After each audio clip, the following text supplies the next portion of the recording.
ಕರಳುಗಳಲ್ಲಿ ಇರ್ತವೆ. ಅವುಗಳಿಗೆ ನಾವು ಗಟ್ ಮೈಕ್ರೋಬಯೋಟಾ ಅಂತ ಹೇಳ್ತೀವಿ. ಅವು ನಮ್ಮ ದೇಹಕ್ಕೆ ಬೇಕು.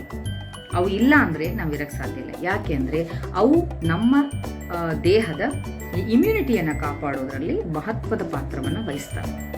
ಆದರೆ ದುರದೃಷ್ಟವಶಾತ್ ನಮಗೆ ಆರಾಮಿಲ್ಲ ಅಂದರೆ ಸಿಕ್ಕಾಪಟ್ಟೆ ಕೆಮಿಕಲ್ಸನ್ನು, ಮೆಡಿಸಿನ್ಸನ್ನು ತಗೊಂಡ್ರೆ ಅಥವಾ ತುಂಬ ಸ್ಟ್ರೆಸ್ ಮಾಡಿಕೊಂಡ್ರೆ ಆ ಒಂದು ಗಟ್ ಅಥವಾ ಈ ಕರಳಿನಲ್ಲಿರುವಂತಹ ಈ ಮೈಕ್ರೋಬ್ಸ್ ಅಂತ ಏನು ಹೇಳ್ತೀವಿ ಅಥವಾ ಫ್ರೆಂಡ್ಲಿ ಬ್ಯಾಕ್ಟೀರಿಯಾ ಏನಿರ್ತವೆ ಅವೆಲ್ಲ ಸತ್ತು ಹೋಗ್ತವೆ. ಆವಾಗ ನಮ್ಮ ಇಮ್ಯುನಿಟಿ ಡೌನ್ ಆಗ್ತದೆ.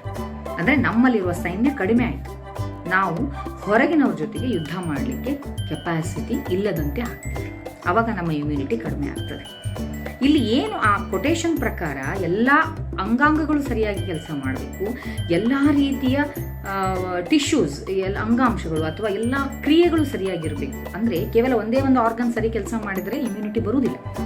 ಸಮಗ್ರವಾಗಿ ದೇಹ ಸುಸ್ಥಿತಿಯಲ್ಲಿದ್ದಾಗ ಮಾತ್ರ ಇಮ್ಯುನಿಟಿ ಬರ್ತದೆ ಅಂತ ಹೇಳಿರೋ ಪ್ರಕಾರ ನಾವು ಇದ್ರ ಕಡೆ ಹೆಚ್ಚು ಗಮನ ಕೊಡಬೇಕು. ದೇಹವನ್ನು ಹೇಗೆ ಸರಿಯಾಗಿ ಇಟ್ಕೋಬೇಕು, ಈ ಸೈನ್ಯವನ್ನು, ಆಂತರಿಕ ಸೈನ್ಯವನ್ನು ಹೇಗೆ ಕಟ್ಕೊಳ್ಬೇಕು ಅನ್ನೋದ್ರ ಕಡೆ ಗಮನ ಕೊಡಬೇಕೆ ವಿನಃ ಈ ಇಮ್ಯುನಿಟಿ ಅನ್ನುವಂಥದ್ದು ರಾತ್ರೋರಾತ್ರಿ ಒಂದು 10 ಗುಳಿಗೆ ತಗೊಂಡ ತಕ್ಷಣ ಬರುವಂಥದ್ದಲ್ಲ.